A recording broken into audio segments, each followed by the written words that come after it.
Hello and welcome to episode 31 of the CPRW podcast. My name is Colin. I do Colin's Punk Rock World, CPRW Records, and this podcast. Today we are joined by Robyn, Brett, and Dan number 2. Hello. Hello. Wait, did Brett freeze already? Is it all going wrong already? I think so. Brett, are you there? You're there. Okay, you are. Sorry. Good. Should we explain that if you're just listening to this, how Robyn and Brett are usually together, but they're currently not. So that's why Robyn didn't freeze.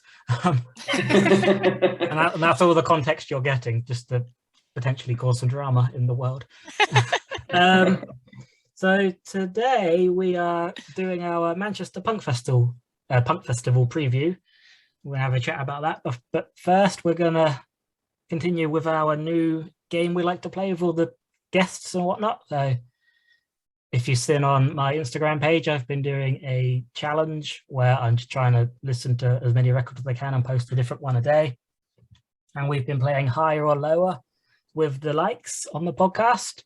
So Robyn and Brett, neither of you have played yet. So who'd like to go first on the fun game? How does the game work exactly? So basically,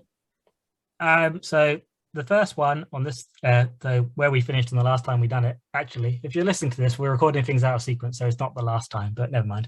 So I say like Spanish love songs, Giants Sing the Blues, that got 50 likes, and then you have to guess whether the next record got more or less likes on my Instagram page. Okay, I got it. And the highest amount someone's got so far is 5, which was Lara and Mike Smith both got them. Dan, we won't talk about. I feel like Lara will be tough to beat because she also posts a lot of records. She has a sense of likes, so that'll be tricky, but we'll try. Lara is Instagram celebrity, so yeah. So is Robyn going to go first then? Sure. Could make this a competition between husband and wife. How exciting! Everything is a competition. So Giants Sing the Blues by Spanish Love Songs got 50 likes. The next one was, I don't know if you'll know them, but a band called The Cut Ups. Their album Building Bridges, Starting Here. Did that get more or less likes than Spanish Love Songs? Less. Correct. I'm going to say less. That got 27. Okay. And then the next one is Joe McMahon, Another Life. More. Correct. Someone should count these. You need like a pop-up number. Yeah, that would involve editing. So the next one is Aerial Salad. What's that album called? The album where they've written all my Dirtball, that's the one. With the bug. No, I'm going to say Dirtball's the second one with their faces on. I'm going to say More. Correct. That got 48. Yeah, it's also because it's signed. It is signed. Mm-hmm. Jamie wrote the C word on it, which was fun of him. So the next one is Crazy Arm, Union City Breath. Oh, how many likes were the last one? Aerial Salad got 48. Oh, this is tough. I'll say less. Correct. Robyn is on fire. This next one is the tie for the lead. Okay. Oh, could be a tough one. So it's the Groovy Ghoulies World Contact Day. Less. Oh, correct. Yes. That got 23.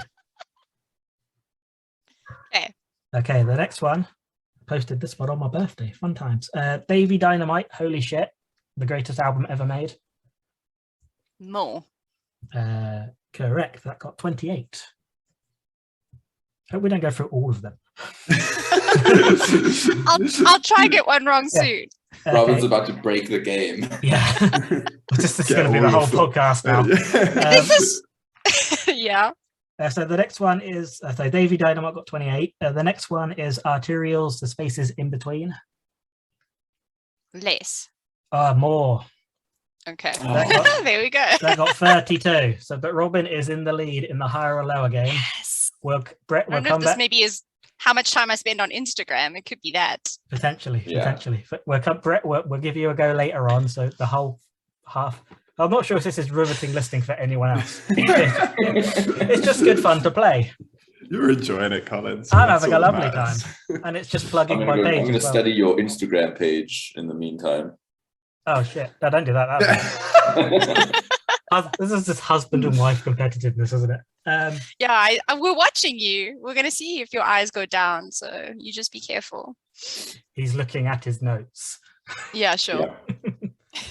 Right, yeah, so I should say today we were also supposed to be joined by our good friend Katie MF, who was going to experience her first MPF this year, and she was also going to experience her first one in 2020, but that went wrong. But yeah, but sadly she's a bit poorly today. We wish her all the best, and when we do a review of MPF, hopefully she'll be able to come on that. Yep. And I did say she is currently in the process of recording her first album as well, which is exciting. That's great. Yeah. She did say she doesn't have a date for it yet or a name. So if you think of any names, write them in the comments. Okay. I think it should be called Katie Makes Fudge, personally, but No. all right. That sounds disgusting. That sounded delicious. I don't Depends get where you why. fall on fudge. I think Dan's being rude, but I don't quite understand. I'm thinking. Yeah, there's I different think so ways too. to take that. Young people. But yeah, so she's working on that. Keep an eye on all her socials. I've heard a couple of the songs. I sing on a couple of songs, unless the producer sees sense and gets rid of me. So yeah, keep an eye on all her socials for that, because I think it's going to be incredible. So, but yeah, we're here to talk about Manchester Punk Festival. So if you don't know what it is, here's a very brief history. So it started in 2015 by Manchester DIY punk promoters Anarchistic Undertones, Moving North, and TNS Records. Originally it started just like a Friday evening and then all day Saturday, and then as it's gone on it expanded to 3 days. Like they've also expanded the lineup quite a lot as it's grown. The bands have got bigger, the bands have got more diverse. There's like every conceivable genre of punk at the festival. Yeah, that's the brief history. They started in 2015, ran every year till 2019, then COVID happened, but in 2022 it's back. Hooray! Yay! Have you been to all of them, Colin? I have.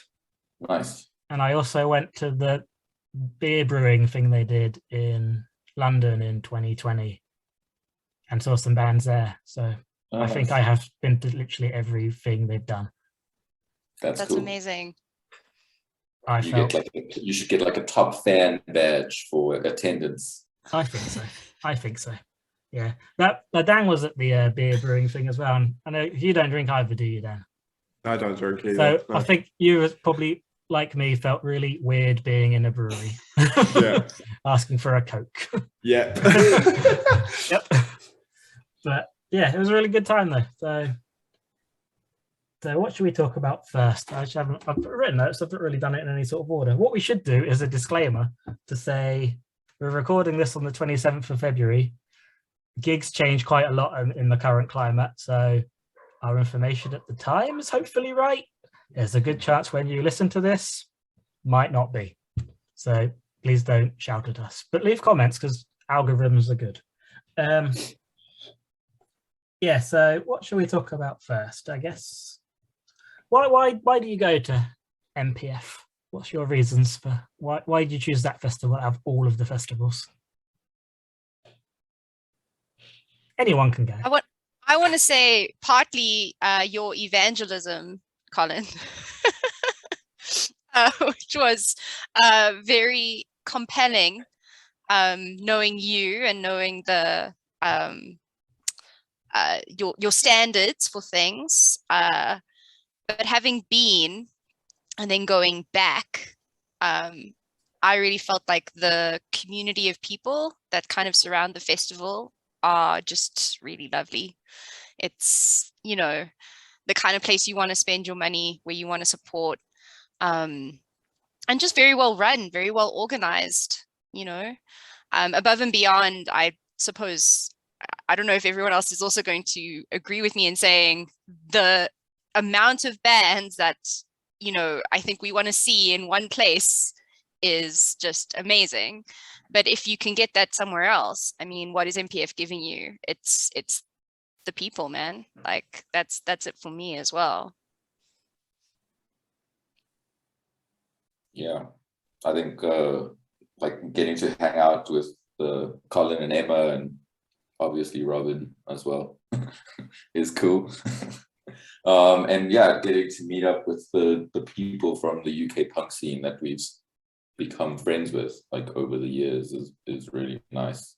And I think what Robyn said about like the community, like having been to Fest, I think that's the only other festival that's kind of like it that we've been to. It's before we went to MPF, like Fest was our place, right? We felt a sense of belonging when going to Fest. And since attending MPF, like I think we found another place that gives us that same feeling of like this is a really cool community. This is something that we can really get behind supporting almost every year that we can. So yeah, it's just a really cool vibe. And I think like the cider is better in Manchester than in Gainesville, Florida. So that's definitely a plus for me. And yeah, like the lineup is always fully stacked, right? Like I don't think I've ever looked at an NPF lineup and thought, yeah, that kind of sucks. I don't think it's worth it this year, or like it's always been amazing. Yeah, so that's my reasons. Dan? For me, like growing up in the UK, like whenever I go to like punk shows and like meet people and sort of hang out, a lot of people would say, oh, you need to go to MPF, you need to go see this thing, you need to go to this. And it was like all of my friends and everyone from the scene I know, like regardless of subgenre of punk they're into, so if you're into hardcore, you're into ska, you're into whatever, everyone would go. And yeah, so like eventually like I bit the bullet and went. And then like, yeah, it was the sense of community there is incredible. Like it's amazing to go to a show normally and go, oh, I can see Colin and Emma's here, or Paul's and Mike's here, and like I can hang out with them. But when I go to MPF, everyone's there. It's like all my friends that are at hardcore shows are at the hardcore bands, and like all my friends that are in ska shows are at the ska bands, and it's just absolutely lovely, that sort of sense of community. And I don't think I've had a bad experience there with community. The lineup is always incredible, and like I feel in the UK, like a lot of the like big sort of commercial festivals have like sort of stirred away from punk in a big way in the last sort of 10 years. So like there's less there for people who like punk rock, because it's all seems to have been picked up by people like MPF, and like the lineup is just absolutely stacked because of that. And like all of the headliners are incredible, and like it's amazing to have a festival where there are so many clashes and decisions you have to make because you like too much of the music. That's a great problem to have with your festival, that people like too many of the bands. But yeah, also like what was your first year, Dan? It was the last one I went to, which was 2019. Okay. Yes. That was my first one. Okay. So I've been to one so far. And yeah, I can't complain. Like city festivals are the best. Like I really enjoy them. Agreed. Like venue wise and things, like walking between stuff and then being able to get food and accommodations nearby, and sort of you can even stay with friends if you have them in the city. Like all of that is just absolutely great, and like it reveal like there's a lot less stress than like camping or tenting in like a field in the middle of nowhere. We're old now, we can't do the lying on the ground thing. Yeah, so I was like what you guys said. Just the thing about MPF really is like it feels like a big celebration of like the DIY punk community for the whole country. Like you get like like say Level Up, that's like just a celebration of the ska, and like make that a take do but your own best, and that's like a nice celebration of the Scottish scene. And there's all these different pockets, but MPF seems to be like the one there where everyone comes together.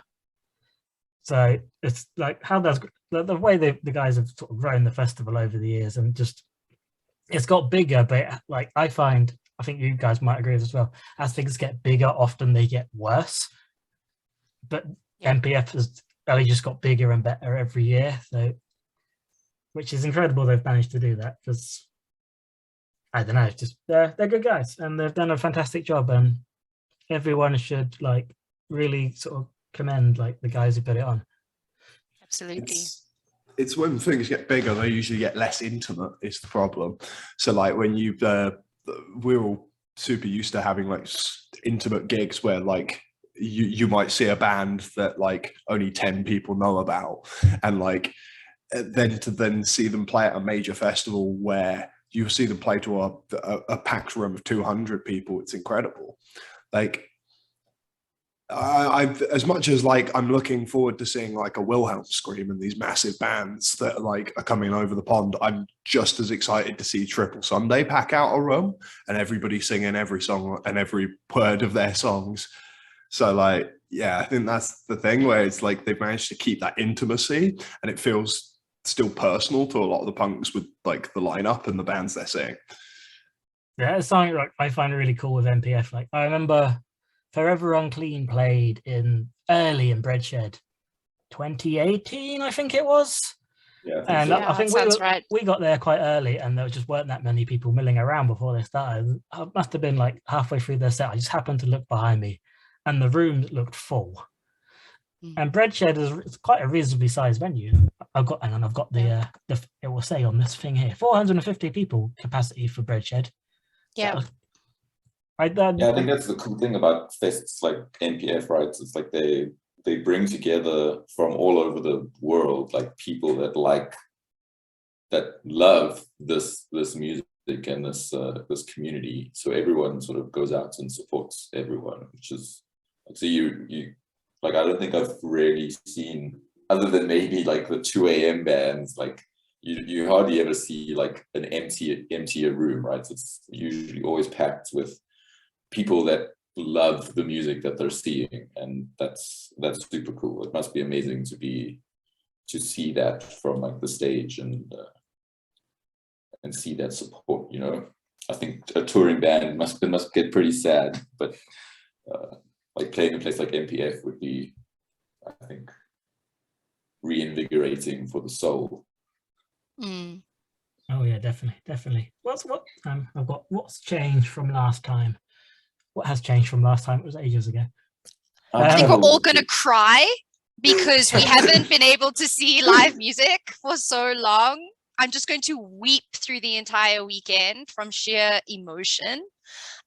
So I don't know if some of the bands aren't going to feel the same if they haven't, like how much they've been able to do this.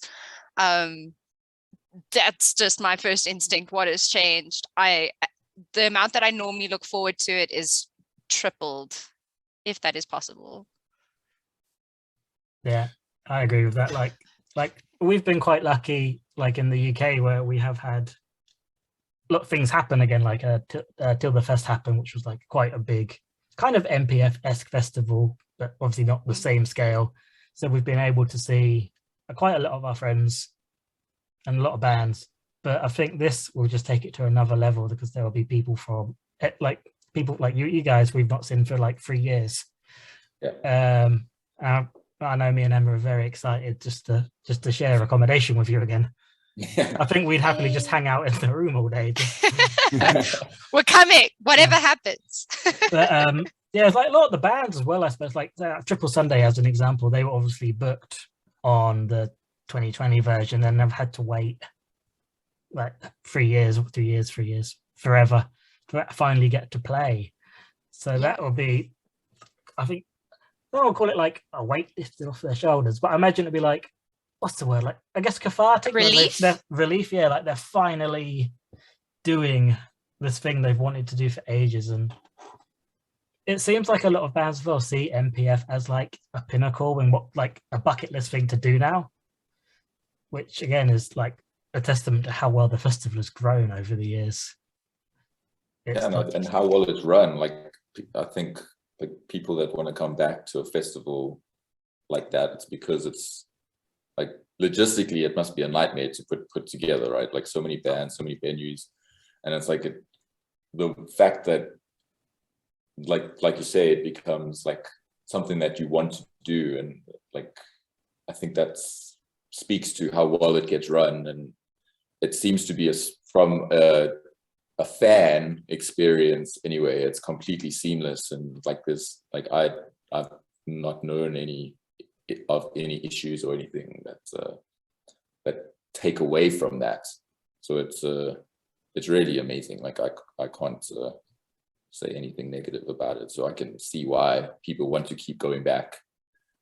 It's mad that this isn't their jobs either. They're all essentially volunteers. They make no money off of this. They do it in their spare time. And the fact they pull it off and make it bigger and better every year.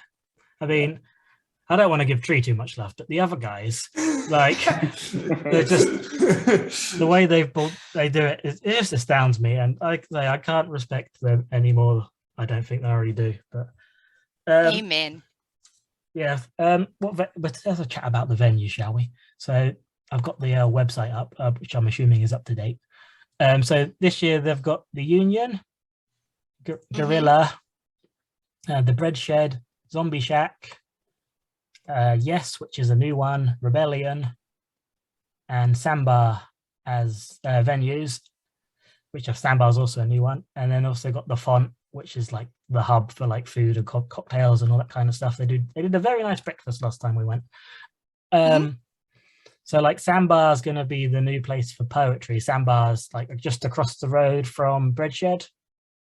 So we went in there in December before we went to a gig at the Breadshed. It's a very nice sort of little pub.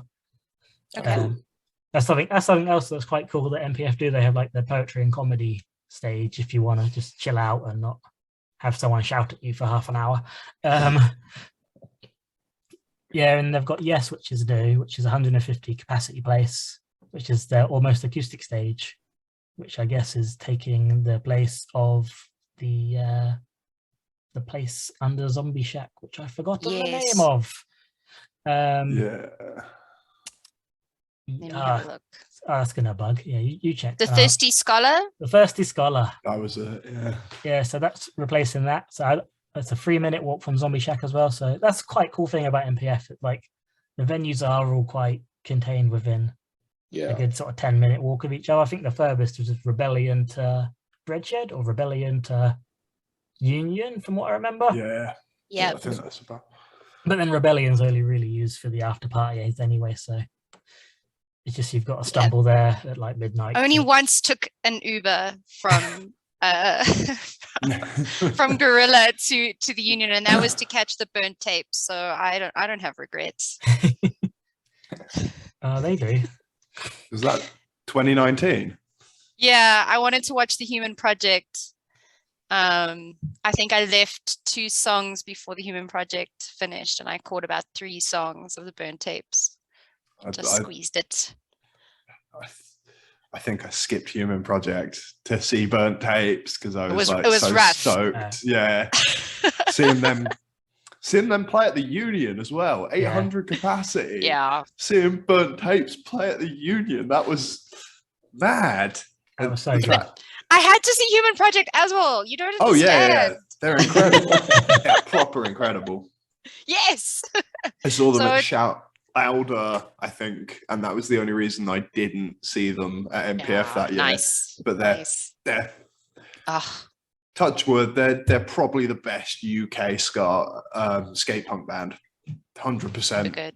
They're so good. Yeah. Are they playing this year? No. No. Not right now. I mean, if they're listening, guys.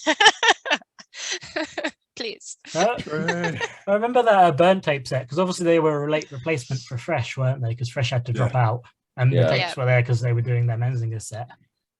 And I remember I think I was talking to Kyle from Resuscitators, and he was sort of saying that Tone had been drinking during the day before they got the call to say, "Can you play?" So we then had to spend like the afternoon really trying to sober up. Yeah. Amazing. Well, it was good. So Oh yeah, kudos. in just tone fashion for you, isn't it? Yeah. So I guess Union is obviously the biggest venue of them all. So I guess that'll be where I mean, we haven't seen the Clash Finder yet. So, No. but I guess that's obviously 800 capacity. That'll be where the quote unquote biggest bands are, or I guess the ones they're expecting to have the most people wanting to see them. Yeah, like the Red Shed's really cool. That's quite a low stage, and I think they use that for after parties as well. Yeah, 18 plus for the after parties, and like Union, Gorilla, and Red Shed are all wheelchair accessible as well, which is cool. Also, does Breadshed always has water? I know that seems like a weird thing, but I always knew when I got to Breadshed, I could go and get some water, and that was tops. So just if anyone needs to know that, it's there. I'm sure all the venues do have water, but yeah, Breadshed's just very like you don't have to ask anybody. It's like it's out. You can just pour it for yourself. Anyway, just I don't know if it'll be like that now. Going like with, I don't know if COVID would change any of those kinds of regulations. First, I think at the moment with COVID in the UK, we've basically just forgotten it was ever a thing, and we don't care anymore. Is the general? I mean, I do. I don't want to come on record and say, but as a general country, that's the feeling I get personally. I don't know if Dan agrees. I think Boris has rushed into making the regulations not a thing anymore because he was caught with his hand in the wrong, basically. So he's basically just dropped all the regulations so people stop complaining about him that he broke them. So yeah, because I mean, like the venues might still say. Like, hopefully, I think with the community at MPF and the organisers, I know that they're all solid people, so I'm assuming they'll probably ask people to do lap flows and stuff like that before the festival.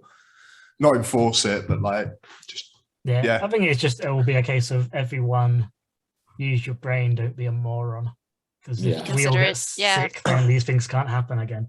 So shall we go to a quick break? This is I've got an advert. I thought of one. So we're talking about MPF today. It is sold out, but if you check the Twickets website, that's like the official reselling place. So if you want to come and you haven't got a ticket, you can get alerts on there for whenever tickets become available, and you'll buy them for the price at which they were sold, and you won't get ripped off. And it's the official one. So Twickets.something. Animation.com. But just Google Twickets Manchester Punk Festival. I'm sure that'll work. I had half of an advert. I probably should have done my research. I think it's fine. It's like if this has convinced you, go look and see what you can find. Definitely. Okay, and we shall be back in the time it takes you to wink. Hello, welcome back to our podcast about Manchester Punk Festival that's coming up. Never said the dates, I've just realised. It's Easter weekend in Manchester. So good at this. We were talking about the venues of MPF. We spoke about Union and the Bread Shed. Did we even talk about the Union? This was 2 seconds ago. How's my mind gone already? We did. Yeah. Well, the Union is just 800 capacity. It's also, last time it sort of served as the hub where you go get your wristbands and all the merch was there. There was a pop-up record shop there. There's bars. I don't know if they've announced the record fair yet. I don't think they have, but I'm sure there will be one. But so keep an eye on that. I hope so. Although my bank account doesn't hope so. Clearly, Robyn wants me to purge some records before I buy any more, but no. I have that rule with t-shirts. It has to be 1 in, 1 out now. So I only buy records. I think we're getting there with records soon, but MPF is special rules. I'll waive all requirements. So you got the Bread Shed, which is say 450 capacity, also used for after parties, quite a low stage, really cool. Then you got a Zombie Shack, which is a favorite, I think, of a lot of people's, which is essentially it's a little 140 capacity. You have to go up some twirly stairs, and you get there's like a tiki bar type room with zombies, because obviously, but tiny little stage. It's really cool, a more intimate venue, which I think that's why it's a big favorite. Yeah. Well, there's one year they had like the after parties there. There's some cover sets there, didn't they? Yeah, I remember. Well, yeah, that's where Ariel Salad played Green Day. Yeah. And like no one could get in. It was so packed. The whole place was just like swaying. It was great. We were way in the back for that. But we made it in. We already just got in. Yeah. We were way in the queue. Sorry. But I remember we came out of Lightyear and we sort of walked around, but Lightyear were playing Gorilla. We walked around and then just saw this queue. I was like, oh crap. Then I think we messaged you guys and found out you were in there. And we were like, okay, what do we do? Do we go home? Do we just hang out and wait in the queue? Do we go to the other thing? So I think we eventually with Sarah Williams Shout Louder, also like volunteers at MPF. She was walked straight to the front and could go in because she's Sarah Williams. She's Sarah from Shout Louder. So we were like, can you find Robyn and Brett and get our Airbnb keys, please? Yeah, because we weren't going to leave. No. Can't get back in. So that was quite good luck, really. But then I think we went to the other after party anyway and saw a band from Slovenia who I've forgotten the name of, skate punk band. Were quite good. Forgotten their name. Zero something. Start Zero. Start Zero. Yeah. Yeah, I remember seeing them. I bought a shirt. Still got their shirt. I've got their EP. I think we caught up with you seeing them later. Yeah. Yeah, and then since then they have moved the after parties to Rebellion, which is quite good because I see some bigger venues. Bigger, yeah. Sounds always really good in Rebellion as well, I find. So yeah, that's last time they did like the cover sets 2 nights, I think, as well. And they always go down. And we had Graftioki. Yes. That was so good. And they had some people coming up to sing sort of requests. And that was very, very, very fun. Yeah. That was a lot of fun. I feel that's going to be really good with the UK punk scene because you're going to get loads of people that are like myself actually, who like write in and go like, I'd love to do this song and just get up and do it. And like, like live your dream. You just get loads of people from like the UK punk scene who play in other bands, just jumping up and playing songs with them. Yeah, because Holly Have No Fury now sings in her Burning Flag. I'd known them for years, never ever seen them perform, and they got on stage and did a Gorilla Biscuits cover, and I was like, I've never heard you sing like this. It was so cool to see Holly do that, and her new band Burning Flag, they're playing the pre-show gig, warm-up gig, whatever you call it, at Rebellion. So it'd be cool to see them. Just a quick. Super looking forward to it. Yeah. That's happening on the Thursday before MPF starts. With the Harajan are the headliners. You got Burning Flag, Two Duels and the Hectic Pity, and Snatch Game playing. So that'll be a lot of fun if you're in Manchester early. I know us three are. I know Dan isn't because he's being a good friend to his friends. I'm livid. I have to be a good friend to people. I'm missing Burning Flag because of it, and Toodles. There's something Robyn said earlier about crying a lot. I'm going to be crying a lot during the festival, especially during Onsen. What other venues have we got? What was I talking about? Yes, which I said was the Almost Acoustic stage. I think that's quite a new venue to Manchester since the last MPF. And it says on the website, yes, has a much better layout to watch bands than the previous venue with no massive pillars in sight. So that's good. No one likes massive pillars. Sounds great. That's 150 capacity. That'll be. It says on the thing. I'll tell you where it is. The 3-minute walk from Zombie Shack and on the way to the bread shed. So it's on the way. Oh, down that road. Okay, I got you. So yeah. I mean, they've done really well to get all these venues in the radius they have, haven't they? Without really having to go out of your way. And then the Sandbar, I said, was where the poetry and comedy is. And yeah, that is all the festivals. All the venues. They're all going to have their own mini festivals in these venues. Little mini ones. They're all just having long all-dayers, 3-day all-dayers. Oh yeah, and then you've got Font, which is for just having a drink, putting your feet up, having something to eat. They do a So very of all nice the venues, breakfast. like which is your favorite? Ooh. Probably Zombie Shack, I'd say, just for the sort of, it's the character, I suppose, of it. It's got quite a cool vibe, as that's what the young people say, vibe. And I prefer smaller venues. It's where I like to see the smaller bands as well. So Fair enough. that's mine. What's everyone else's? Trixie. Mine is I like Gorilla because that's where I saw Propaganda. Gorilla is So, great. Gorilla is great. Yeah, I think Gorilla is like that perfect sort of size between big and small. It Yeah. doesn't feel big as well when you go in there. I think it's because of where the where you come out. Essentially, you come out like sort of straight into the room instead of like coming out right at the back of the room, so it doesn't feel Yes, that big because you that's can true. see the band as you walk out. Yeah. Also like Gorilla. I like Rebellion as well. I mean, all the venues are very good, so yes. I wouldn't avoid going to any of them. No, me neither. No, they're all really great. Did we talk about Gorilla just now? I feel like I may have missed that when I was. I don't know. Anyway, Gorilla's the second biggest. We're all so It's professional. yeah, because I'm only on one screen and your face was covering it. That's what we're blaming it on. Yeah, but Gorilla's like 550 capacity. That's under a railway arch. It's a cool venue. I think like when the bands go to play Manchester, they very often do play Gorilla.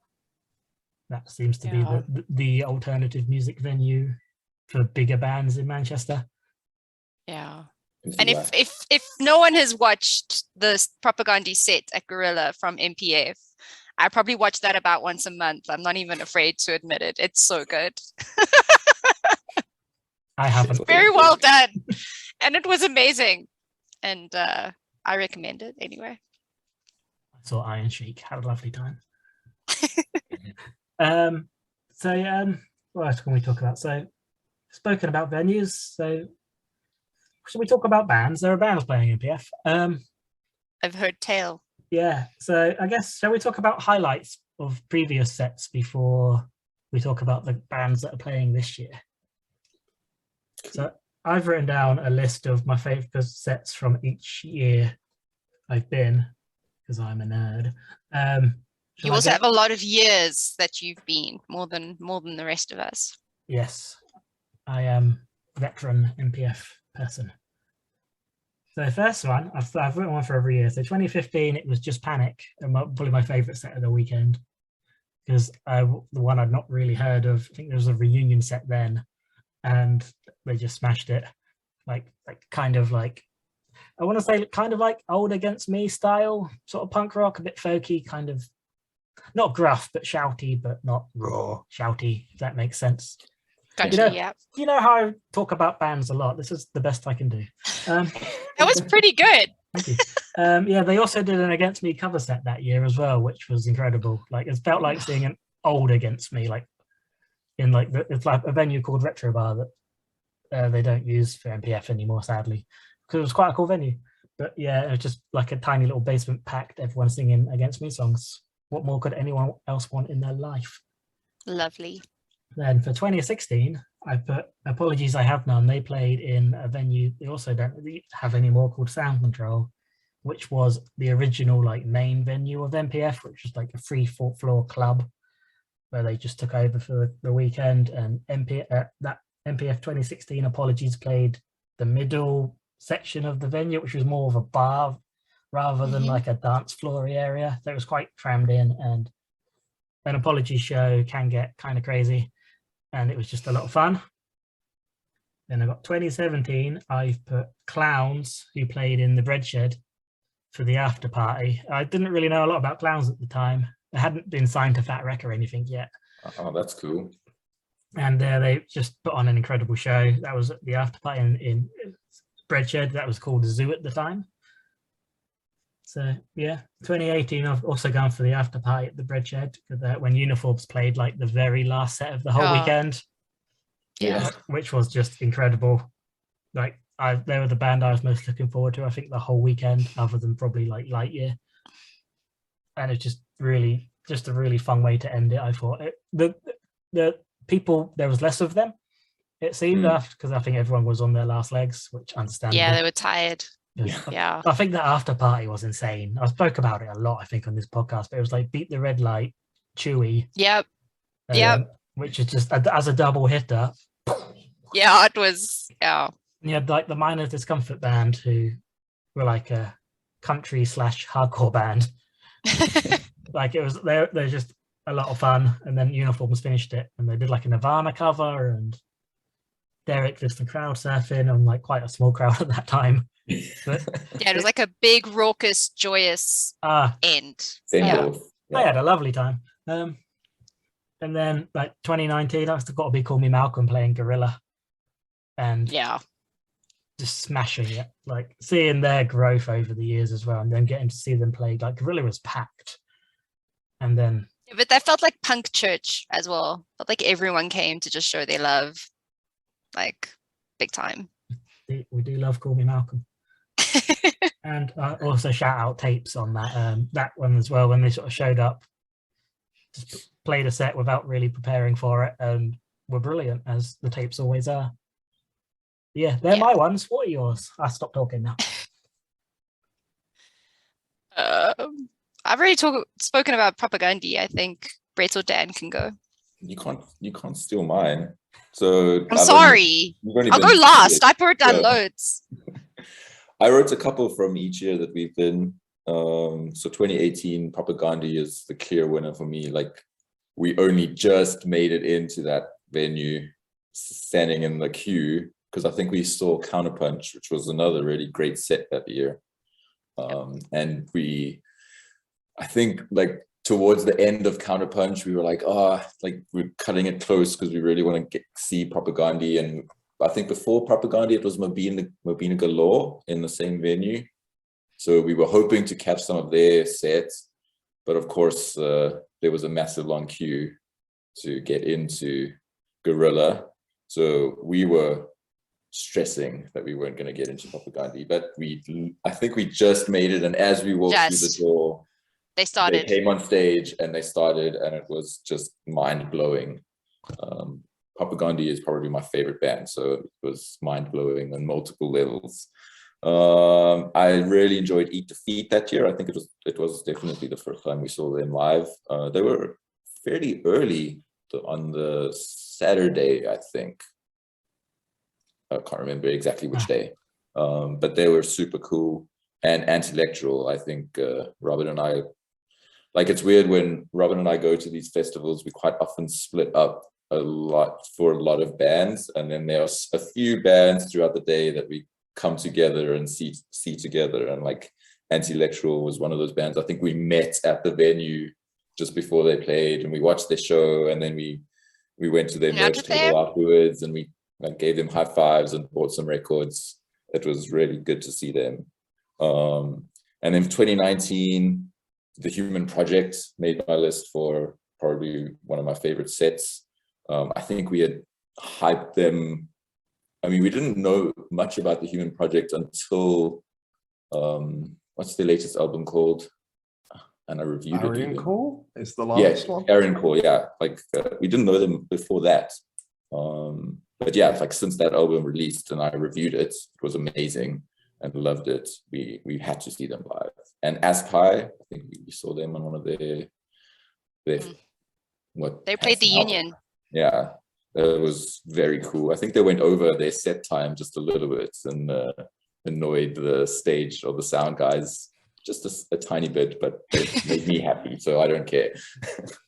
And then Not on Tour from that year was also incredible. Like, it was a band that I was not familiar with until seeing them live at NPF, and they just blew my mind. And I think a lot of people there weren't quite sure about, or weren't fully aware of their stuff before NPF, but I think they left with a lot of fans. It was just insane. They just blew the roof off. And it was so that was super cool. So those are my favorite sets from the 2 years Nice. that we've attended. So yeah, I only been to 2019, so like all of my sort of sets are from then. It was really cool, like opening up when I got there 2019. I got to see the Meantime Collective, who are a bunch of friends that I played with like around the UK, and getting to see them open this massive festival was really, really special to me.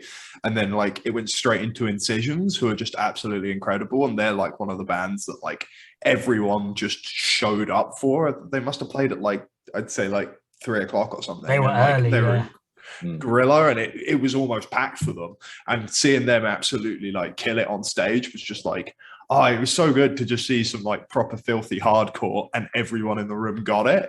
Like there was no assholes or anything, and it was just like the atmosphere like was like one of the best things just rocking up to this festival new for me, and like seeing the atmosphere in Incisions was just perfect. Malcolm that year was just I think everybody said, but like it was absolutely incredible. As somebody that's seen Malcolm like so many times, and I've seen them play to like 6 people, seeing them play there was just like, oh, it was probably the best time I've seen them, and the energy they gave out and the energy the crowd gave to them, and then they giving it back again. It was just absolutely incredible. It was super cathartic for me seeing Authority Zero. I've been listening to them since I was like 14, and I was like going in, I was like, yeah, I'm not like a huge Authority Zero fan. Like it'll be fine. Like I'll just stand at the back, and then like literally they start playing first song and I'm just in the middle of it and just like running around like a lunatic. And it was just absolutely lovely seeing this band that I'd just been so stoked about since growing up, and like having all their records and CDs. And it was just, yeah, it was absolutely lovely to see them. And I thought they put on like an amazing show. Yeah.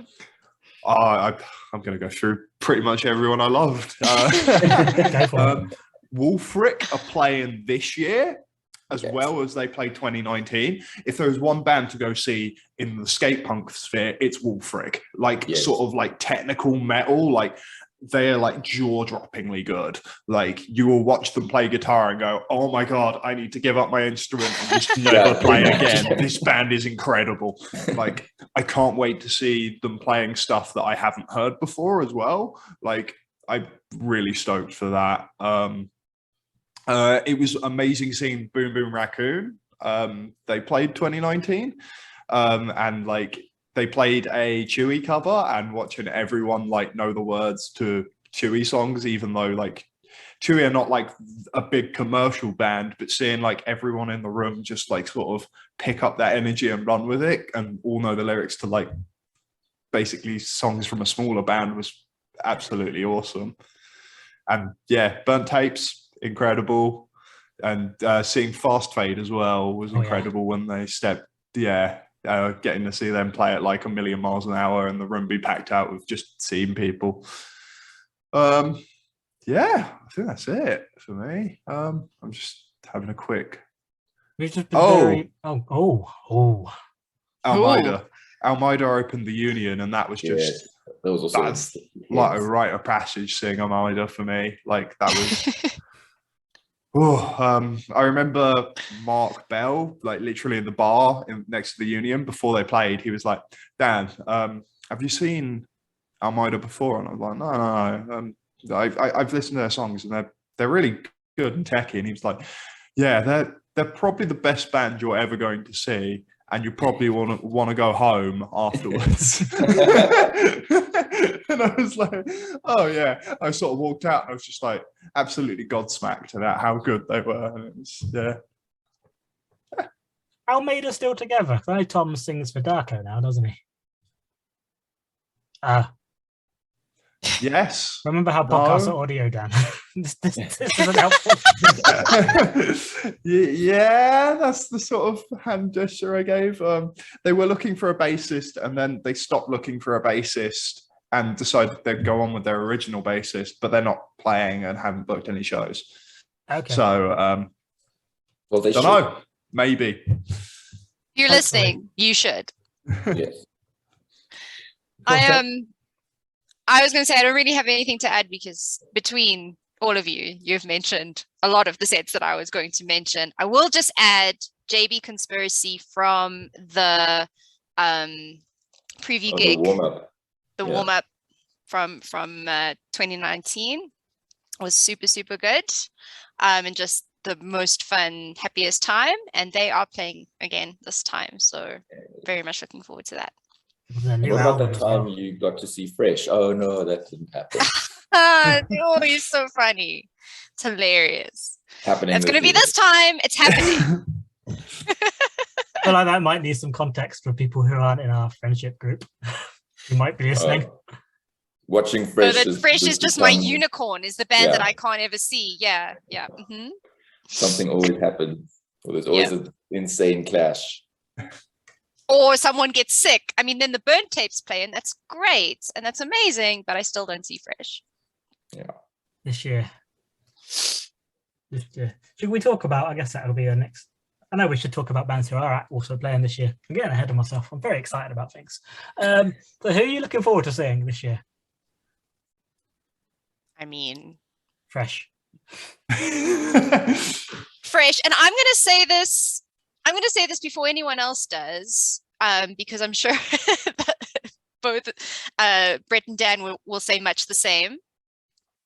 But I am so excited to see them. I think that is just this. I mean, I listen to Much the Same all the time. They are on so many of my like running playlists. Just they get me up hills. I need to show them my love. So I'm very excited for them. And then I'll mention just two more, which another US band, which is Signals Midwest. So I know with the US bands, we're all kind of sneakily like stressed like that they may not be able to be there, but for now I'm going to just believe. And Signals Midwest are like, I think they just have this very rich, very dynamic sound, and I think they're just going to be phenomenal live. And then as Colin knows, I think you right from the start, you know how much I love Coral Springs, who are like a pop punk band, a Dutch pop punk band. And I think, I'm super amped to catch them. So those are my main picks. I mean, there are lots, but I'll pick those as my main picks.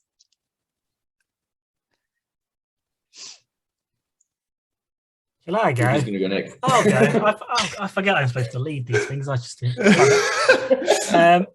So obviously, Game of chicken that was. You can just edit that out. That like 2-second. I don't edit. You got the highlight there with me and Brett doing those head moments.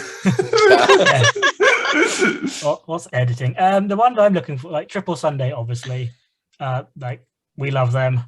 They're good friends and just an incredible band. Like it's been, like I think me and Dan have posted them at least twice since gigs started happening again. I think they're my two favorite times I've ever seen Triple Sunday.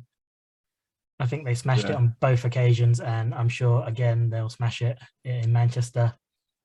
It'd also be cool to see them play to a different crowd, because I guess I think I've only ever seen them play London.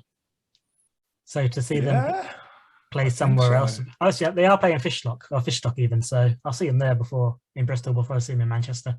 But the last time they played, they made me cry because they played Swisher every time. Just an amazing band and great people as well. Who else am I looking for? Plot 32, I'm really looking forward to seeing. Just cool ska band from Leeds, 7 people, lots of fun. Just want to make friends with everyone. And really looking forward to seeing them. I'm assuming I'm allowed to talk about this, but I did get to interview them for the program. I did it. I had 300 words and I did it with, I think, 5 of them. So the 300 words was very difficult when I edited it down. But there will be the full version come up on Colin's Punk Rock World at some point. But really, really lovely people and great band. So go see them, have a dance, have a party. Now, who else am I looking forward to? Standout Riot, also always really, really good. Don Blake playing their last ever show at MPF, I believe. Like really good sort of pop punk band, I guess. It's a melodic pop punk band. Really cool. Harmonies for days. That's what the young people would say. Who else we got? Random Hand, aren't they? Yeah, that's a few. I'll let someone else say some stuff now. Dan can go. It's fine. I'll go. Oh, you can if you want before I take all the skate punk. Yeah, I was gonna say it's gonna be a race. Yeah, pretty much all the skate punk, but I guess to name some of them that I've noted down, like much the same, like Robyn said. I'm really super excited to see them. The Decline from Australia, like Also lovely people. I don't think I've ever missed an opportunity to see them live, whether it's been in LA or Fest or anywhere else in the world. Yeah. So yeah, super excited to see them again. I think they were one of the bands that I was most excited for in 2020 before COVID happened. Forever Unclean, it would be cool to see them with my new Danish connection. Misfortune Cookie, they were also one of my bands to see before COVID. Absolutely. Wolfric, like Dan mentioned earlier, like I saw them in 2019 and it was amazing. So super excited to see them again. And Belvedere, which is also like one of those classic skate punk bands that, you know, I never ever thought I would get to see live in my lifetime as a South African, and here it is. Yeah, so, well, hopefully, anyway, I believe. I believe, just like Ted Lasso. Yeah, nice. Yeah, I'm the top of the list is Onsin for me. Like everything about that band and like the emotional connections. If you sort of know me, like the emotional connections I have to certain songs and certain bits of stuff they've put out. Like if you're, I might be quite emotionally vulnerable after watching. Just I need some tears. But like I'll be crying a lot during them playing, and like I'm absolutely looking forward to it.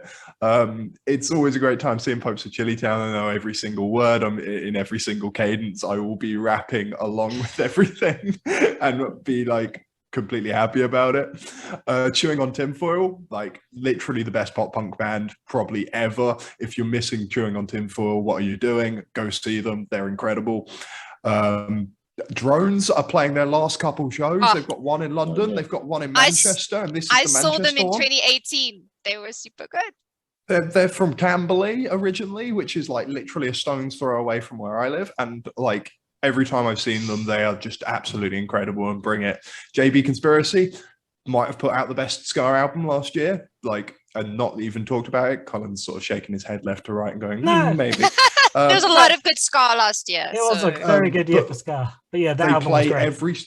They play every song off that album absolutely perfectly. And the amount of like sort of vocal harmony and power in those songs, it's like absolutely like cathartic seeing them live. I really recommend it if you're into ska. Like it like when they do like some of the dead silences with just the harmonies, it just absolutely is going to rock a room. Oh, I'm so looking forward to that. I hope they don't clash with everything.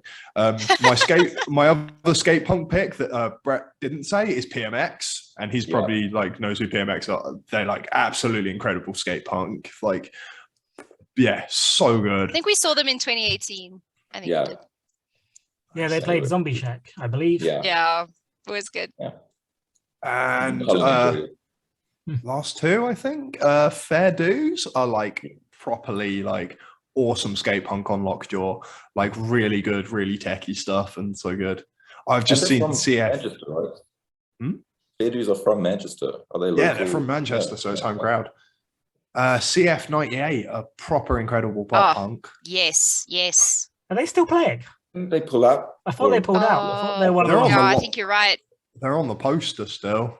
There's some other bands that pulled out are not on the poster anymore. Oh, if they've pulled out. I'm sorry. Sorry to break the news to you this way. Live reactions. Yeah.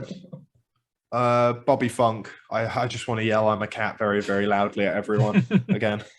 So I think I will also just mention Apologies, I Have None.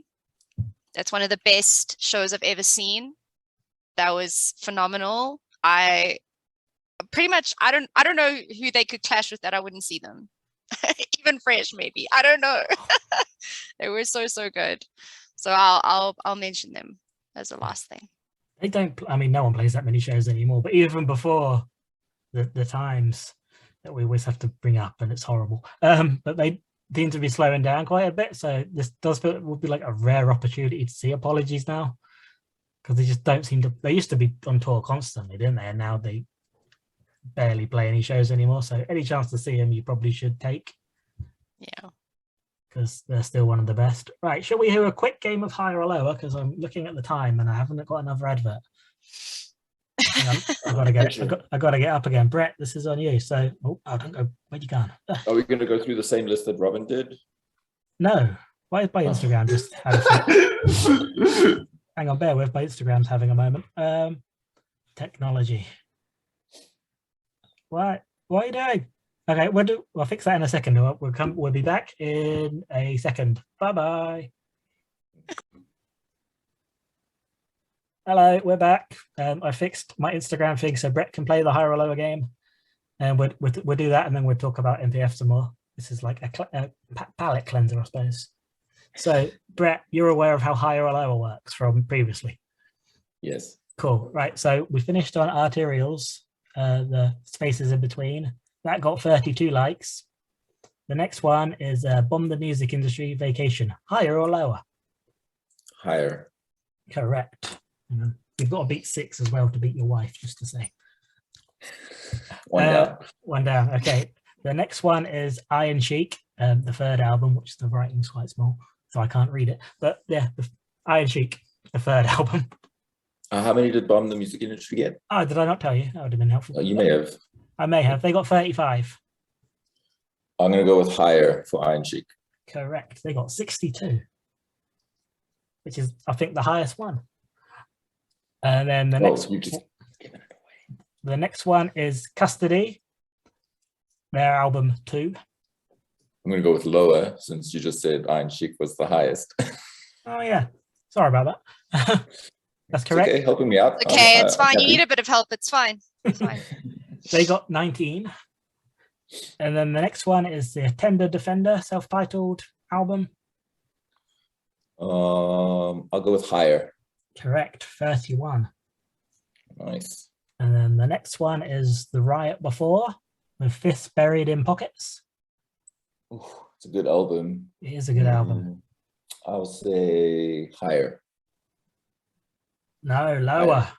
Oh. Lower. You got 4. Yes. So Robyn is the current. I mean, shucks. I'm really sorry for you. I'm not. Robyn is the current champion of higher or lower. If you think you can do better, come on the podcast. Yay.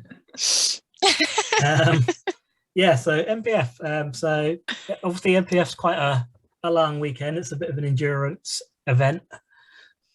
Especially as we're all out of practice now because it's been a couple of years and we've all got a couple of years older and I'm not used to being up past 11 o'clock anymore. So I think that we've sort of thought of some ideas. I guess it's like a survival guide to get you through the whole weekend. And so, yeah, who's got some tips I want to diverge first?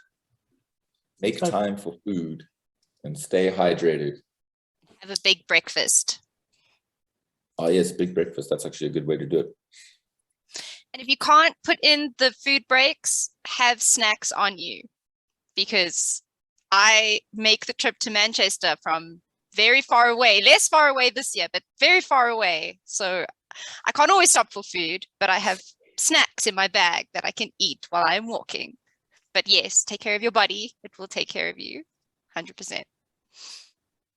On the same sort of scope as pace your drinking, it's 3 days. Just be careful with yourself. You don't want to be completely wiped out when you get to Sunday and then miss all your favorite bands. Just pace yourself. You've got 3 days and then you can get slaughtered on the Sunday if you really want to. I'd imagine also it's like you don't want to have too bad of a hangover to start the day as well. I mean, I Yeah. don't drink. I don't know. I don't drink. I think it's more of some advice from my friends who got completely slaughtered on the Friday. And then we missed some of the bands on the Saturday. And maybe just if you are planning on going really hard, book off a bit of recovery time. Don't tell your boss you'll be online at 9 o'clock the next morning. Like maybe just take that day off for yourself. Everyone should be okay because it's Easter weekend, so the Monday is a bank holiday. So there you go. So everyone should have that day to recover, hopefully. Yeah, but they may have like heavy family schedules. You don't know, and family can be, Well, rough this is time. true. This is true. Yeah, I think it'll go along with like Robyn's point about eating. Like, as you walk between venues, if you don't want to carry snacks, there's usually like a Tesco or a Spar or something. You can go pick up a pack of crisps or something. And there's like, I think last time, I'd assume they'd get something similar back. There's like a vegan food stall outside that was one great. of the venues. I think That store was amazing. I think Emma had a really big brownie from what I remember. She was a big fan of. We had a savory something. I can't remember what it was, but it was delicious. Yeah, there were loads of tasty things. Yeah, I think that is the main, like, they look after your body best you can. Yeah, Mhm. wear comfortable shoes for Yes. walking and standing, because you will be doing a lot of walking between venues.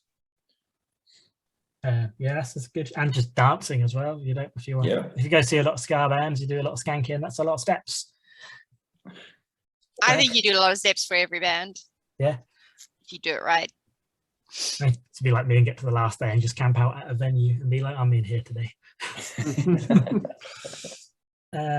Yeah, like we said earlier with the when we're talking about the band, if there's a band that you really want to see, get there with plenty of time so you're not disappointed, because if there's a good chance if you really want to see it, a lot of other people really want to see it or see them. Especially the big bands. Yeah. I can remember, like we said about that Propaganda show, I remember we walked past Gorilla, saw the queue, we were heading to Rebellion for Iron Sheik. The amount of people I see coming, I was just like, hurry, there's a big queue already. Yeah. Go. Yeah. So yeah, And then you started running. Yeah. And Yeah. I was like, oh, Iron Sheik will be empty. This is all right. But no, Iron Sheik was packed as well. Yeah, so give yourself plenty of time to see the bands you really want to see. I guess with that tip, we should move on to Clash Finder tips as our next talking segment. That was a smooth segue. Hour and a half into doing this, we'll get that. Yeah, so I don't know when the Clash Finder will be out. Hopefully reasonably soon. It might even be out by the time this gets posted. Yeah, like the way I get properly sort of regimented and anal about seeing it and planning it, and have many drafts and take far too much time over it. That's probably needed. So I kind of have it so I have a good mix of like bands I love and bands I wouldn't normally get to see, or I wouldn't normally go and see normally. If it's like, say, like a hardcore band I kind of like but wouldn't really go and see live. I think like at any festival, that's a really good opportunity to do that. So that's how I kind of do my things. I just like, when I get really, really geeky about it, I try and literally have 50% bands I've seen and bands I haven't seen before. I get a spreadsheet out. It's a whole thing because I am a nerd. I was about to say, last year we had a color-coded spreadsheet with me and all my friends, so we could all see who was seeing who, so then we knew who to meet up with. Oh, that's a great idea. Yeah. Which, yeah, it really worked out, because then we knew exactly where everyone would be at every given time. Yeah, that's a good idea. Like I try and sort of talk to people like, oh, who are you going to see? And then just try and remember who I'm likely to see at that point and just to look out for, because I mean, I'm happy to go see bands by myself, but it's usually more fun to do it with your friends, or just make sure, or you can make friends when you're there. I guess everyone's really lovely. No one will be horrible, hopefully. This is true.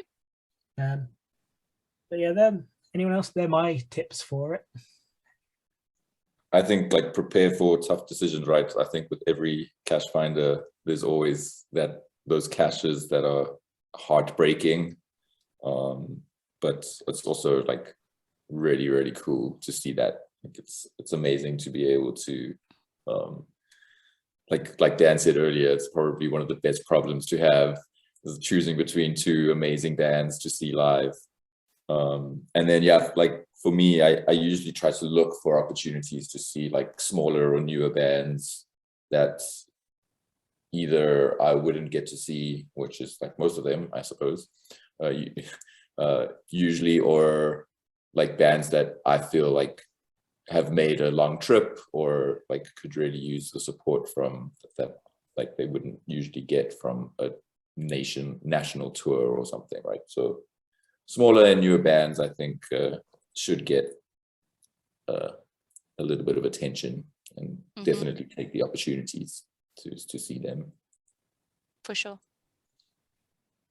You said about this earlier, like you and Robyn, like will go and see different bands as well, which I find really cool, because like me and Emma, like I swear, like MPF 19, like the Friday, I don't think I saw her the whole day, because we just go and see different bands. I know a lot of people though, like if they're in a couple, they will try and just see every band together, which I found, for me, I mean, each to their own, isn't it, people? I was gonna say, It's people nice like to swap stories later. Yeah. And you can usually find someone else. Like I think Emma and I saw each other loads. Yeah. and I caught up with you quite a few times as well. So it was like, you know, every time we saw each other, it was like, where have you been? And we had all these stories to swap, and it was very cool.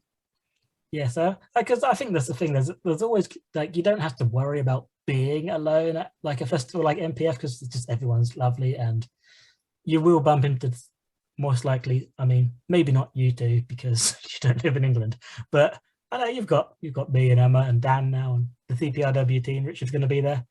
But as like for people in like the UK scene, you'll go to a venue, you'll see a friend, you see someone you know.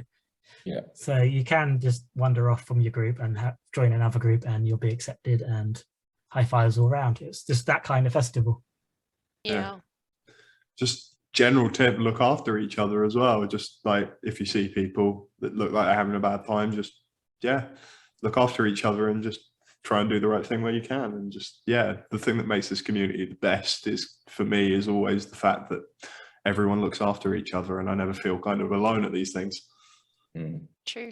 100%. I guess if your friends have been drinking quite heavily, make sure they're okay as well. So yeah. I won't name names, but I remember my good friend last time got very, very drunk, and it was his birthday, to be fair. But not to name names, I've just outed him. Have I said their name? No. No, but some people know who you're definitely talking about. Oh, those people will already know the story. It's fine. Yes. But yeah, like they were heavily intoxicated and quite unwell come the end of the night. It was quite funny. But yeah, but they just make sure they're okay, make sure they get home okay, all that kind of stuff. Like everyone will, because like everyone who goes is a good, decent person, so it's fine. Actually, one last thing I want to say about the Clash Finder as well. When they're announced, if this comes out before the Clash Finder does, and you see a clash, everyone's going to have clashes. It's what happens. There's a million good bands. We want to see them all.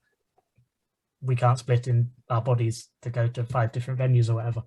So, but don't then type on like under the X and Y bands clash, for fuck's sake. This is ridiculous. Don't be like that, because like the guys who do it, they put so many hours and effort into this. They do it for free. I've said this before. They're volunteers.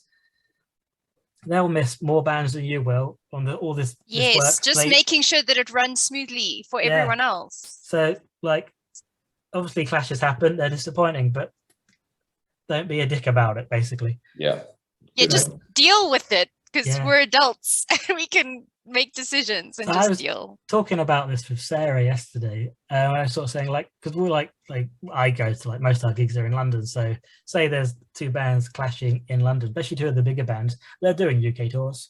I can go see one in London and then I'll see the other at MPF. Happy days. But I was about to say the answer is to go to more gigs and just go see Yes. the bands. Like, I'd just weigh it up and go, okay, that's the American one that's not going to come around very often. That's a UK act that I can see more often. So I'll go see the American one and then catch the UK one on tour. Yeah. You win. Genius. Who would have thought it? Everybody wins. Who would have thought it? Apart from the poor folk who don't live in England and don't have that option. We did No, that. but that was my reasoning with Fresh, because I was like, they're a London band. We'll be in London more often. Guys, it's the year. And we did that for Fest 10 as well, when we decided, well, I decided to see Bomb the Music Industry over Against Me. I was like, Against Me Don't is a tell much people bigger- that. much bigger band. They're going to tour more. I'm sure I'll be able to see them again, and I've never seen them, or never even had the opportunity to see them. Wow. Yeah, but you Never loved seen seeing Against Bomb Me. the Music Industry at That that was the fest. best. So- I mean, to be fair, in hindsight, that is the right move because Bomb the Music Industry broke up. Against Me are Yeah, still exactly. going. So Yeah. there's still an There's- opportunity. An opportunity there. I hear you. You can do it. Well, anything else we want to talk about MPF while we're here? If you see us, come say hi. Yes. Yeah. I'm always open for a high five. I will be awkward as fuck, but I appreciate Even it. if I look awkward, I will be super awkward, but Say I'm even hi. more awkward in real life than I am on video or Yeah. podcast, audio, whatever this format is. My plan is to wear an ear nutrition t-shirt and just really confuse people. That would be amazing. No, I'm Matt Spear. Yeah, I'm Matt Spear. Listen to my long words. You need a few more tattoos. Yeah. We should get Matt on that and just have him pretend to be you. It's just single syllable words. I like Scar. I think Matt would have a lovely time pretending to be me. I'm looking forward to seeing him and Charlotte. I love them. Same. Yeah. I think one last thing as like a quick, like, I guess for people coming from London as well, or going from London, the trains are buggered over Easter weekend because it's Easter weekend and people don't want to travel anywhere. That's what the TfL seem to think. So the trains aren't running out of Euston, so there's rail replacements. So be prepared for that. Probably book early, be prepared as a useful thing for everyone to know. That is very useful. Thank you. Oh yeah. I suppose you might visit London while you're here. Very Maybe. possibly. We probably shouldn't give away your travel plans. That would be weird. I Yeah. imagine people really care. Who knows? Okay, yeah, I think that's it. On the website, we will have like a 3-part series where we're previewing 60 of the bands playing, I believe, between us 4 plus Emma and Richard. So yeah, look out for that. I think that's the plan, is to post that on the Monday, Tuesday, Wednesday leading up to MPF. So yeah, look out for that. Like I said, I did a interview with Plot 32, which will be in the program. So look out for that. Hopefully it'll be there. Otherwise, I'm going to look very silly talking about it. Yeah, I think if you got this far into the podcast, thanks for listening. Cheers for Robyn and Brett, and especially Dan, who's done this on like 15 minutes notice, because he's they are a fucking legend, and we love Dan. Yeah, much appreciated. Well done on doing this on 15 minutes sleep, or being awake for 15 minutes. 15 minutes sleep. I can't talk anymore. Let's end this. Cheers. Like the podcast and share it, and all the other Colin's Punk Rock World stuff we do. It's really appreciated. Yeah, cheers. Bye. Bye. Bye. Yes, bye.